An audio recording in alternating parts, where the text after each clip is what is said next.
是我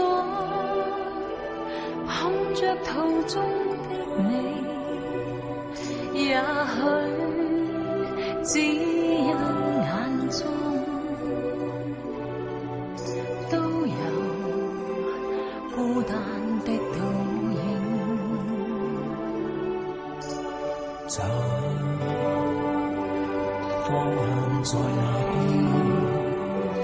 尋找是我，也在尋找的你。夜了，半夢還是半醒，某種感觸便再也說不清。難說出應不應該跟你在這刻濃濃的愛，試問人在旅途時愛下去可有未來？難說出應不應該跟你在這刻全無拘束的愛，你若停在我的路，你會否仍然是你？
世上原是太多路，愛到分離，仍然是愛。